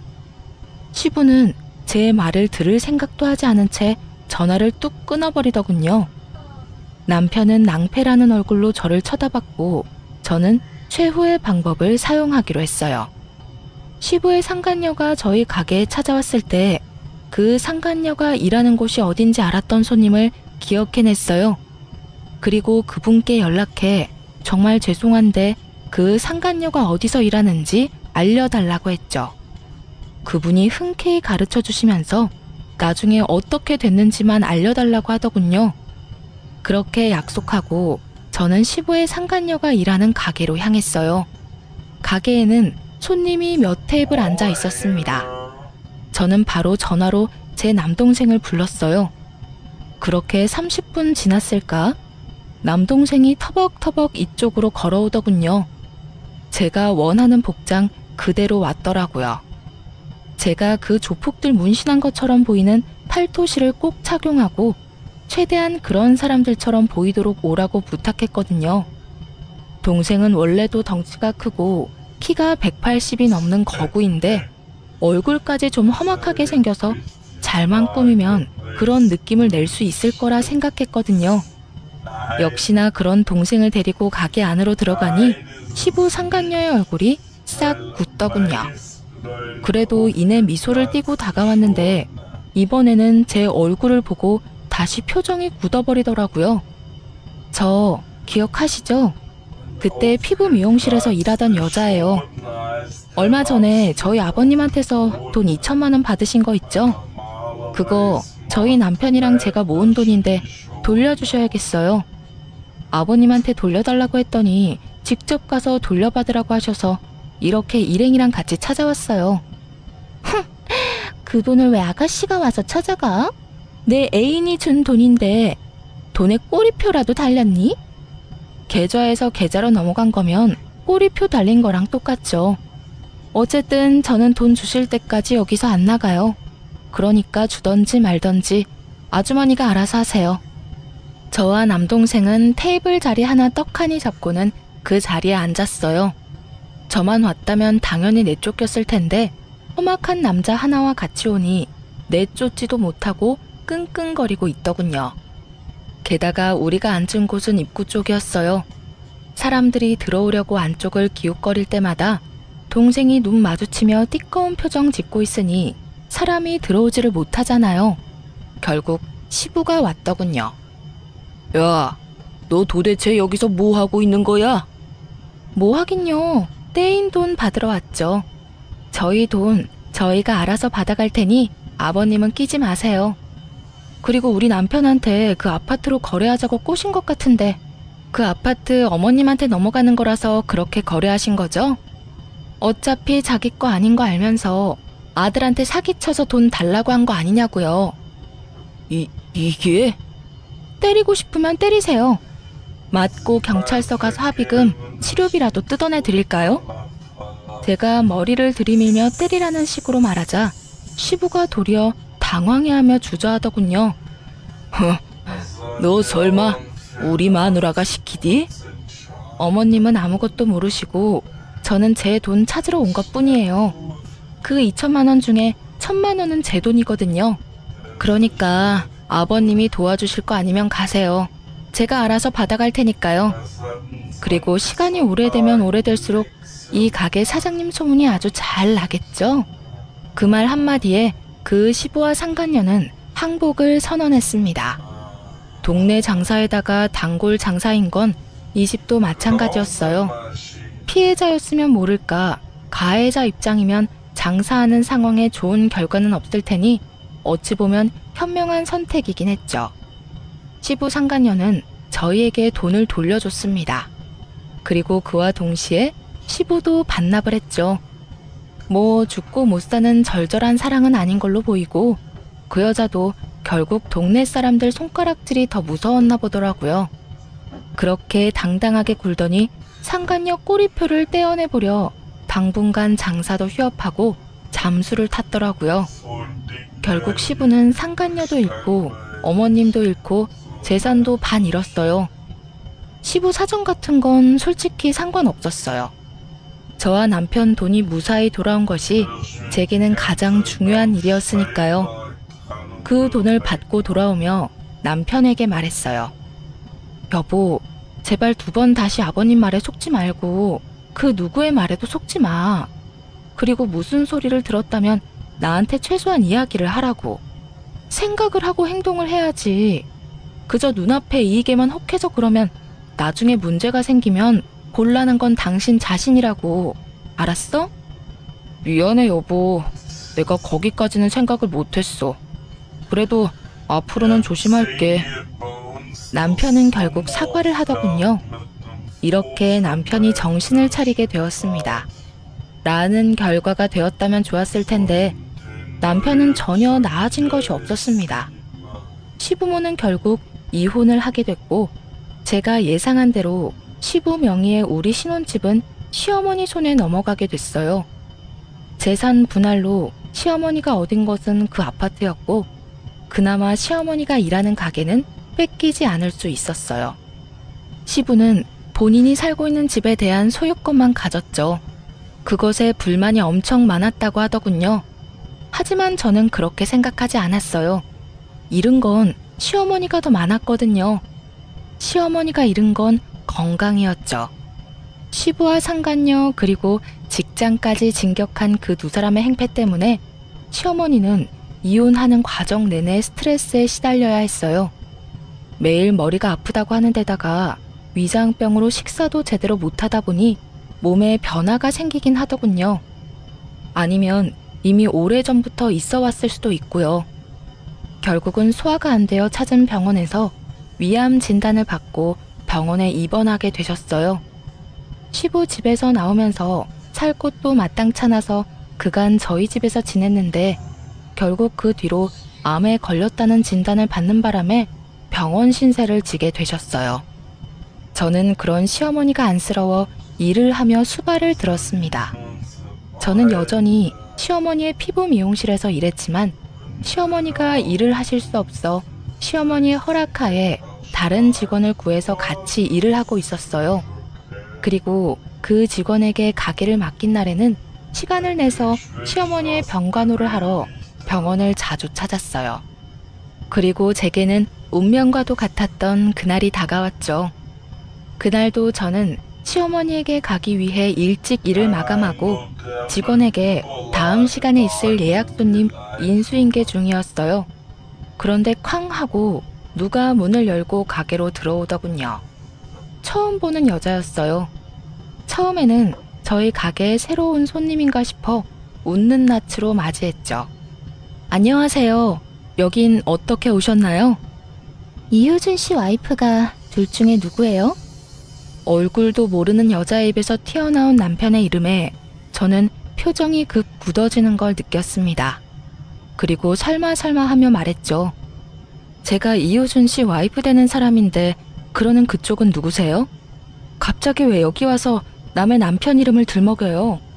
좋은 말이 나올 리가 없었습니다. 저는 그렇게 정체불명의 여자에게 한 소리 쏘아 붙였어요. 아, 당신이 그 사람 와이프야? 내가 할 말이 있어서 여기까지 왔는데 그 사람이랑 빨리 좀 헤어져 주면 안 될까? 그 사람 나랑 결혼하기로 약속했거든. 그런데 매번 당신이랑 이혼이 무산되는 바람에 결국 내가 여기까지 왔어. 도대체 이혼은 왜 안 해주는 거야? 마지막 말을 듣는 순간 이건 데자부인가 하는 생각에 온몸에 소름이 싹 돋았어요. 1년 전, 딱 1년 전이었어요. 시부의 상간녀가 이 가게에 와서 제 머리를 뜯고 시모에게 왜 이혼을 안 해주냐고 물었던 일이. 저는 굉장히 깊은 빡침과 분노에 저 자신을 가라앉히려 최대한 애썼어요. 그런 제 모습을 어떻게 받아들인 건지 그 여자가 웃으며 저한테 그러더군요. 왜? 체념이라도 했어? 내가 찾아올 줄은 몰랐지? 그 사람이 바쁘니 내가 온 거야. 그러니까 이런 험한 꼴 보기 싫으면 오늘 내로 그 사람이랑 헤어진다고 말하고 빨리 절차 밟아. 아, 상간녀 위자료 소송 걸어도 상관없어. 어차피 그 남자가 낼 건데 뭘. 야, 이 정신 나간 여자야. 네가 뭔데 우리 부부 사이에 이혼을 해라 마라 결정하고 난리야. 부부는 그 사람이랑 내가 부부야. 법적으로 엮여있는 부부. 아무것도 아닌 어중이 떠중이 같은 년이 입만 살아서는 나불대고 난리야. 말이면 뭘 못해? 근데 어쩌냐? 나는 남편한테 이혼의 이자도 들어본 적이 없는데 이혼도 너 혼자만의 착각 아냐? 뭐? 너 말 다 했어? 그 사람이 너 같은 여자랑 사는 게 얼마나 힘든지 나한테 매일같이 이야기했어. 너 따위는 껍데기일 뿐이고 내가 진짜 그 사람 사랑이라고. 그러니까 넌 자격이 없다는 내 말 못 알아들어? 막말로 네가 이혼하자고 하면 내가 이혼을 왜 해야 해? 남편이 아무 말도 없으면 나는 아무것도 안 할 거야. 너 같은 년 말 듣고 이혼까지 해? 돌았니? 그 이야기 하고 싶으면 지금 당장 남편 데려오던지. 결국 씩씩거리던 상간녀가 남편에게 전화를 하더니 30분도 안 되어 남편이 헐레벌떡 저희 가게로 뛰어왔어요. 넌 도대체 밖에서 어떻게 다녔길래 저런 년한테 붙들려서 내가 이런 일까지 당하게 만들어? 나한테 불만이면 나한테 말했어야지. 아무것도 모르는데 저 여자가 찾아와서 이혼하라고 난리치는데 당신 나한테 할 말 없어? 그게 여보. 아, 미정아, 우리 나가서 이야기해. 미쳤어? 나더러 지금 꼬리 말고 도망치라고? 오빠가 나랑 결혼하겠다며. 그러려면 이 여자랑 이혼해야 한다며. 어떻게 이혼 이야기를 꺼내지도 않았어? 오빠, 여기서 결정해. 이 여자야, 나야? 나 선택할 거면 지금 당장 이혼하라고. 이혼 안 할 거면 나 오빠랑 못 사겨. 가만 보니 이 여자 하는 짓이 남편을 휘두르고 있더군요. 자기가 원하는 대로 남편이 행동하도록 만드는 모습이었어요. 그런데 그런 상간녀보다 남편이 더 웃겼어요. 여보, 이혼하자 우리. 내가 아무리 생각해봐도 사랑 없는 관계는 아닌 것 같아. 당신한테 도움도 많이 받았고 솔직히 당신한테 유감은 없어. 그냥 당신보다 이 여자가 더 좋을 뿐이야. 당신이랑 이 여자 중에서 골라야 한다면 이 여자가 더 좋아. 뭔 미친 소리야? 유감이 없어? 유감 많잖아. 이런 데서 이혼 이야기 꺼낼 정도면 유감 많은 거지.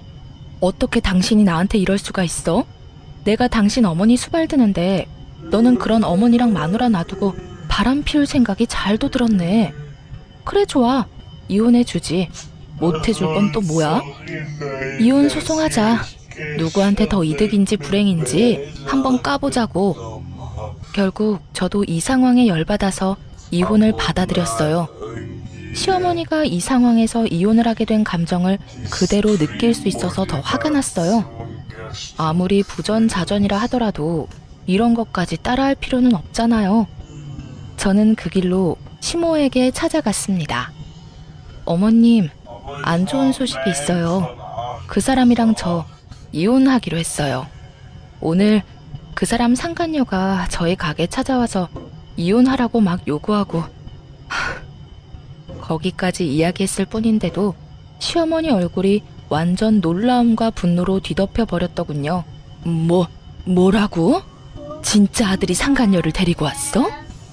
남편이 상간녀를 데리고 온 게 아니라 상간녀가 혼자 와서 저한테 이혼하라고 시켰는데 남편 부르랬더니 남편이 와서는 저한테 이혼하자고 하더라고요. 유감은 없는데 그 상간녀를 더 사랑한대요. 그래서 결국 이혼하기로 했어요. 이 미친 것들이, 이 새끼는 지혜미가 상간녀한테 무슨 짓을 당했는지 뻔히 알고도 그런 더러운 짓을 저질렀단 말이야? 안 그래도 아픈 엄마 병문안 한 번 안 오는 나쁜 놈이라고 생각은 했는데 진짜 이런 일이. 너 혹시 그 상간녀 나한테 좀 데려와 줄 수 있니? 저는 시어머니의 부탁을 들어드리기 위해 제게 매일같이 이혼하라며 문자를 보내는 상간녀에게 이번엔 제가 문자를 보냈어요. 주소와 함께 당신 시어머니 되실 분이 지금 그쪽을 보고 싶어 한다고요. 그랬더니 그 문자를 전해주고 일주일이 지난 시점에 병원으로 느긋하게 찾아왔더군요. 당신이 우리 아들이랑 바람 피우는 여자예요? 바람이 아니고 사랑이에요. 어머님, 저 효준 씨랑 사랑하는 사이예요. 아, 그래요? 그럼 하나만 물읍시다. 지금 내가 위암에 걸려서 입원 중이에요. 그 수발은 지금 며느리가 들고 있는데 우리 아들이랑 결혼하면 아가씨가 내 수발 들어줄 거예요? 네? 제가 그걸 왜 해요? 효준 씨가 저한테 그렇게 말했거든요. 어머니가 아프긴 한데 신경 쓸 거 없다고요. 병간호 같은 건 전문 병원에 맡기면 된다고 하던데 이 여자는 이런 데서 점수 따고 있었네요. 그래 봐야 어차피 돌아가시면 재산은 다 아들한테 갈 건데 참 답답한 짓 하고 계시네. 그쪽에 아부 떨어봐야 아무것도 안 나오는 거 몰랐어요? 고집만 센 줄 알았더니 머리도 나빠. 이래서 남편이 바람이나 피는 거예요. 알겠어요? 결국은 저에 대한 모독으로 이 면회는 끝났어요. 그리고 그 상간녀가 나가고 시어머니는 부들부들 몸을 떨고 있었어요. 저런 년이랑 결혼을 하겠다고 지금 너를 버리겠다는 거니? 아, 그래, 이혼해라. 너 저딴 놈하고 살아봐야 하등 좋은 게 없어. 제 아빠만은 닮지 말라고 그렇게 말했건만 저런 걸 왜 닮아? 저와 시모는 그날 하루 종일 이혼에 대해 이야기를 나누었어요. 그리고 그 다음날 저는 저의 복수를 시작하기로 했습니다. 그 상간녀가 남편과 같은 회사라는 걸 알게 됐거든요. 저는 남편과 업무상 자주 연락하는 여직원의 회사 전화번호도 알고 있었어요. 일부러 저는 그 여직원의 자리로 전화를 걸었어요. 상대방이 여보세요 하며 전화를 받자마자 저는 뱃속에 힘을 실어서 소리를 내지르며 화를 냈습니다. 야 이년아, 네가 우리 남편이랑 바람난 년이야? 우리 남편이 같은 회사 년이랑 바람피는 거 내가 다 조사했어. 왜 우리 남편이랑 바람피워? 7살이나 어리면서 얼마나 할 짓이 없으면 유부남을 건드려.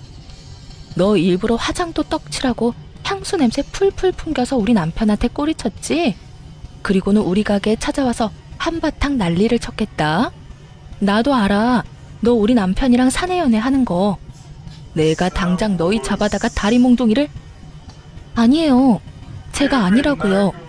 전화 잘못 거셨어요. 어머, 그럼 그쪽은 이효준 씨랑 바람피는 사람이 아니에요? 아이고, 죄송합니다. 너무 죄송합니다. 제가 너무 열이 받아서 그만. 너무너무 죄송해요. 제가 며칠 전에 그 상간녀랑 대면하고 제정신이 아니거든요. 너무 죄송합니다. 저는 슬쩍 남편 이름과 상간녀의 특정할 수 있는 정보를 흘렸어요. 상대방이 그 이름을 제대로 들었던 건지 잠시 가만히 있더군요. 괜찮아요. 그런데 그런 이야기는 회사 전화로 하시면 좀 곤란하실 텐데. 둘이 같은 회사라고 했거든요. 제가 얼마나 열이 받았는지. 앞뒤 재지도 않고 사내 번호로 바로 전화를 해버렸네요. 여자가 전화를 받으니 그 여자인 줄 알고. 그렇잖아도 여자가 별로 없는 회사라 제가 착각을 했어요. 죄송합니다.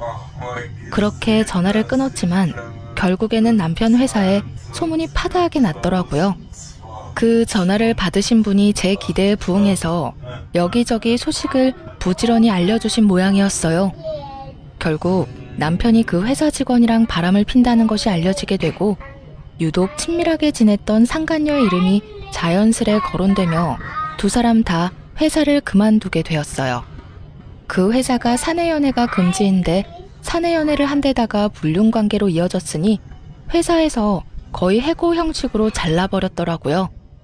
상간녀는 제 전화 한 통으로 회사에서 잘리게 됐다는 거에 약이 오를 대로 올라 저희 가게로 와서 다시 행패를 부렸어요.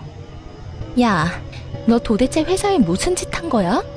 왜 전화를 해서 나랑 그 사람 퇴사까지 하게 만드냐고. 너 일부러 그랬지? 일부러 그런 것 맞잖아. 소문이 왜 났는데? 나는 한 사람한테 이야기했을 뿐이야.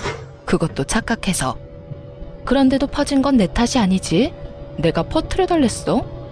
사람 착각해서 욕한 거 사과했고 할 도리 다 했어. 불특정 다수한테 퍼뜨린 것도 아닌데 네가 뭘 어쩔 건데? 근데 너 잘 생각해라. 나는 여기서 너 그냥 가만히 놔둘 생각 없거든? 방금 나한테 캔들 던졌지? 이거 협박죄로 소송 걸 거야. 그리고 손님 있는 시간에 와서 소란 피운 거? 업무 방해죄로 또 소송 걸 거야. 그리고 업무 방해로 생긴 손해배상 소송할 거야. 또 여러 손님들 앞에서 나를 욕보인 거? 명예훼손죄로 고소할 거야. 그리고 마지막으로는 상간녀 위자료 소송도 있거든? 여기서 뻘짓하지 말고 집에 가서 그거 다 받을 준비나 해. 제 말에 상간녀가 이를 꽉 깨물더니 그 뒤로 한마디도 없이 돌아서서 돌아가 버리더군요. 그렇게 상간녀를 보내고 어찌나 속이 시원하던지. 그리고 저는 실제로도 그 소송을 진행했어요. 말만으로 끝내면 사람은 반성을 안 하는 경우가 많거든요. 꼭 그걸 알려주기 위해서 얼마 전에 설치한 CCTV 영상도 같이 첨부했어요.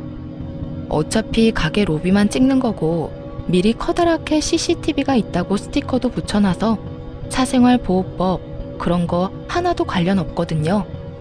나중에 알아보니 상간녀는 거기서 퇴사하고 나서 소문이 너무 안 좋게 났던 탓에 동종 업계로는 취직이 안 되는 모양이더군요.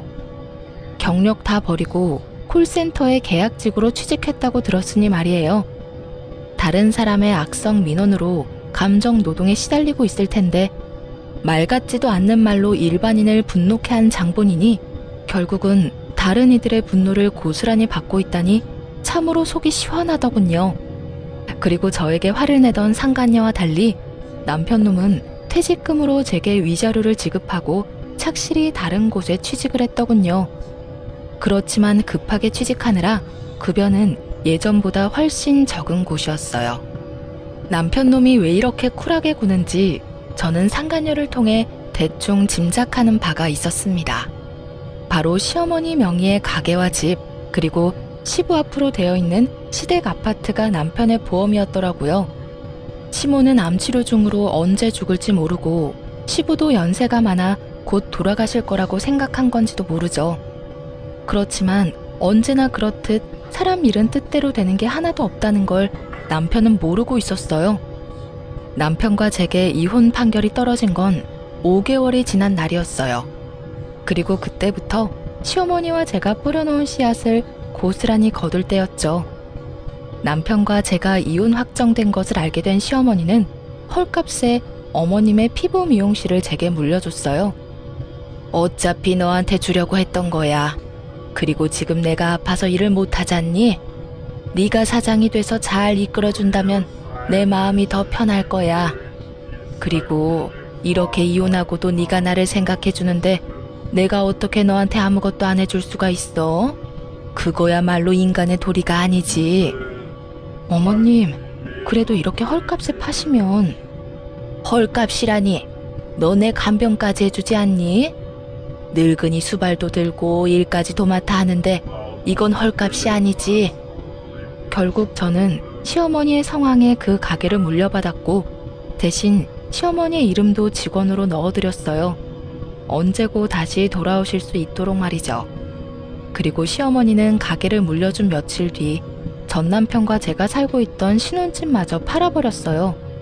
전 남편에게 말도 없이 팔았는지 전 남편이 병원으로 찾아왔더군요. 당신이 왜 여기에 있어? 아직도 시모 곁을 지키고 있는 게 이상해 보였는지 전 남편이 의아한 표정으로 묻더군요.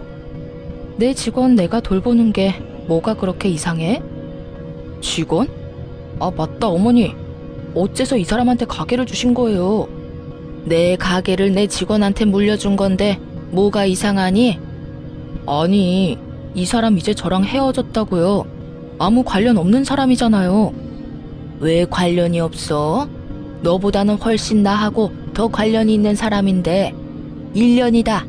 장장 1년 동안 너 나 입원한 병원에 코빼기도 안 비췄어. 네가 인간 새끼면 적어도 1년에 4번은 찾았어야지. 설날, 추석, 내 생일, 어버이날. 그런 아들놈이 1년 만에 찾아와서 하는 소리라고는 내 가게 내가 어디다 팔든 네가 신경 쓰지 마. 네 거 아니야. 그러면 아파트는요? 아파트도 왜 갑자기 팔아버렸어요? 갑자기 부동산에서 집 보러 와서 얼마나 놀랐는지 아세요? 왜 놀래? 그 집이 네 집이야? 나는 언제까지고 너한테 맡기겠다는 말 한 적 없어. 그러면 당연히 언제고 나갈 수 있다고 생각했었어야지. 아니면 전화라도 해보던가. 전화도 한 통 없었던 주제에 이제 와서 발등에 불 떨어지니까 찾아와서 질질 짜는 소리를 해? 그래서 그 돈은 어쩌셨는데요? 설마 다 쓰셨어요? 그러면 저한테 물려주실 건 하나도 없으시잖아요. 없다 이놈아. 물려줄 돈? 내가 언제 죽는다든? 아니면 너 내가 죽기를 원해서 이러는 거냐? 죽어줘. 죽어도 다 네 거 아니야. 벌써 주인한테로 다 갔다. 어머니, 왜 이렇게 못되게 구시는데요? 제가 아들이잖아요. 아들이 1년 못 찾아왔다고 이런 식으로 행동하실 수 있어요? 바빠서 그랬다고요? 바빠서. 바빠? 말이나 못하면 밉지는 않지. 너 그딴 정신 나간 상간녀 만나느라 나한테 안 온 거잖아. 네 상간녀는 내가 안중에도 없더라. 나는 그년 내 며느리로 인정 못해. 내가 네 아버지랑 이혼했어도 네 어머니가 아닌 건 아니잖니? 난 그년 싫어. 어른 앞에서 빳빳하게 고개 들고 노려보는 꼴이 꼭 너희 아버지 상간녀랑 판박이더라. 가족도 아닌데 똑 닮은 거 보면 상간녀들은 상간녀들끼리 통하는 게 있나 보지? 그리고 너 그년한테 뭐라 말했는지 모르겠는데 내가 내 수발까지 들어주는 착한 며느리를 버리고 너한테 재산 줄 것 같으냐? 천만의 말씀 만만의 콩떡이다 이 자식아. 네 아버지랑 똑같은 짓 해서 엄마 가슴에 대못 박는 놈 내 자식 아니야. 난 한 푼도 안 남기고 다 쓰고 죽을 거야. 어머니. 시어머니의 재산만 믿고 있던 전 남편 놈에게 떨어진 시모의 말은 청천벽력과도 같은 거였나 봐요. 참 웃기죠. 자기가 벌어서 쓸 생각을 해야지 멀쩡히 살아있는 어머니 재산을 노리고 있다니. 그리고 사실 시어머니가 판 그 아파트 대금 중에 5천만 원은 이미 제 수중에 벌써 들어와 있었거든요. 시어머니가 1년간 수발 들어준 대가로 제게 넣어준 거였죠. 그것도 안 받으려고 거절했는데 결국은 받게 됐어요. 시어머니가 진절머리를 치며 남편이랑 똑같은 짓 하고 나를 돈으로만 생각한 아들놈에게 한 푼도 남겨주기 싫다고요. 그렇다고 기부를 하는 건 아까우니 저한테 주겠다고 말이죠. 그렇게 시모 명의의 모든 걸 눈뜨고 저에게 빼앗기게 된 전 남편은 저를 원망하듯 쳐다봤지만 저는 모른 척했어요. 이미 시모와 저 사이에 거래가 됐으니까요. 결국 남편은 포기하고 나갔고 저는 나중에야 시어머니 병간호를 하고 병원 밖으로 나왔어요. 그런데 전 남편이 그 앞에서 떡하니 기다리고 있더군요. 무시무시한 표정으로 저를 노려보며 톡 쏘아붙이더군요. 당신 이거 노리고 우리 엄마 옆에 딱 붙어 있었어? 노리긴 뭘 노려.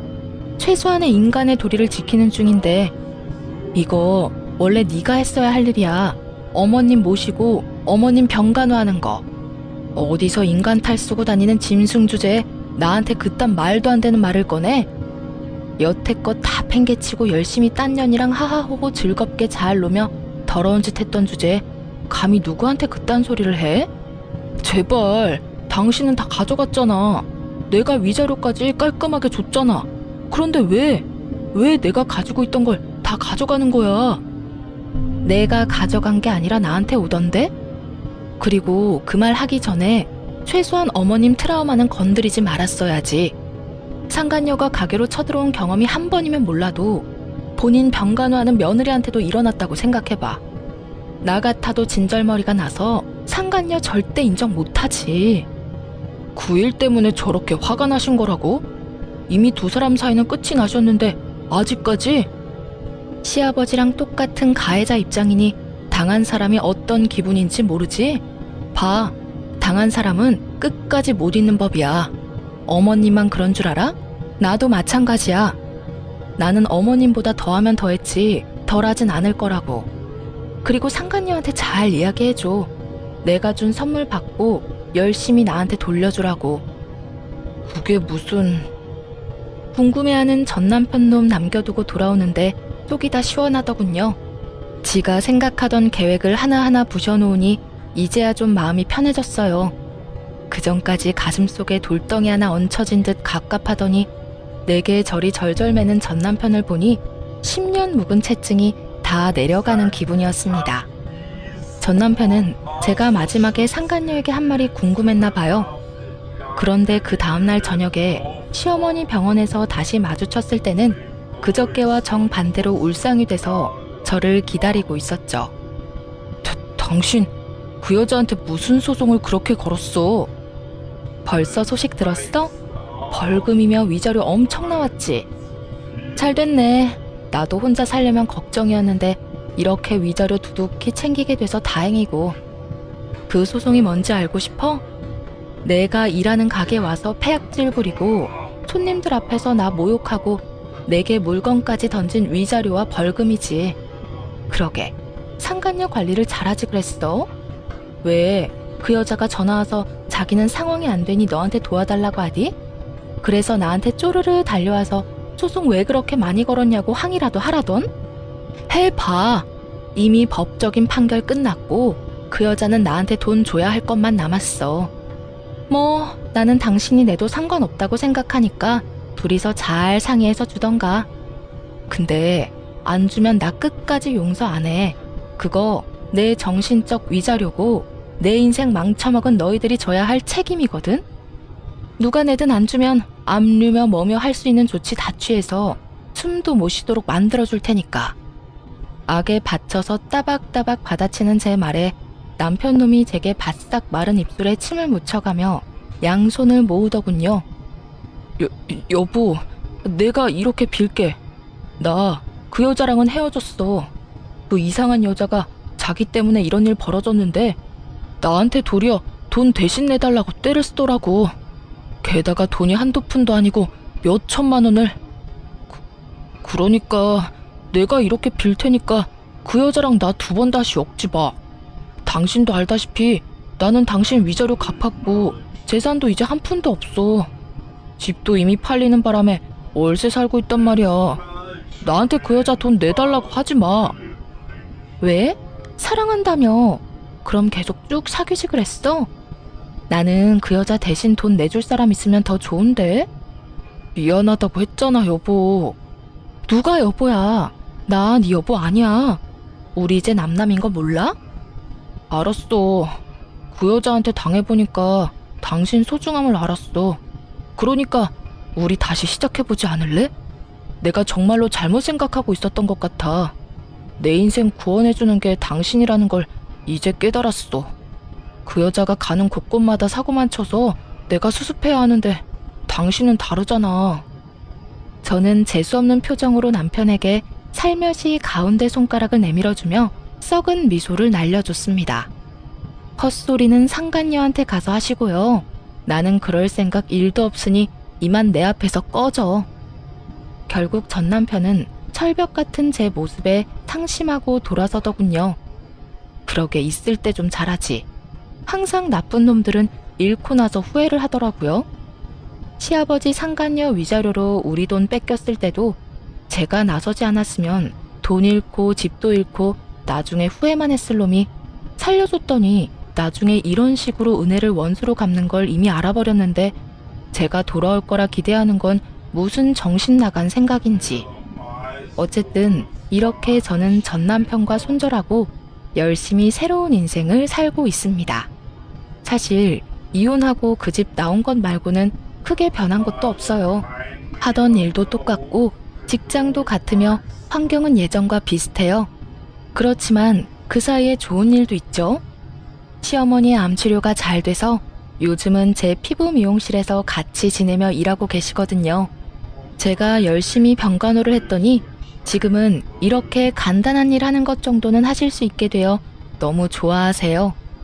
그리고 시부는 어떻게 됐냐고요? 시어머니를 괴롭혔던 그 상간녀에게 결국 시댁주택을 담보로 대출받아서 위자료를 지급해줬다고 하더군요. 그리고 그 상간녀는 그 돈 받고 시아버지를 뻥 차버렸대요. 그런데도 여전히 자기 버릇 남 못 주고 시부는 다른 여자를 열심히 만나고 계시더라고요. 참 대단한 사람이네요. 본능에 그렇게 충실하게 사실 수 있다니.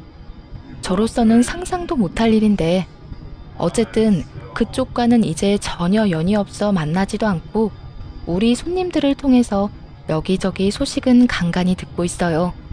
아참, 상간녀한테 한 번만 더 까불면 매운 소속 맛을 보여주겠다고 말했더니 더 이상 연락이 없더군요.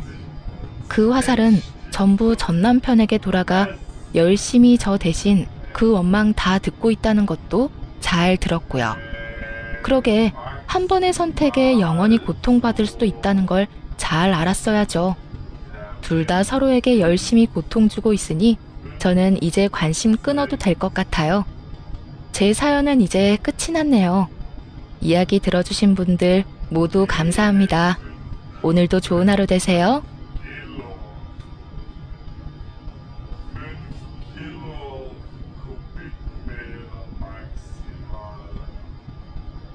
Das heißt, das 0,5% Stickstoff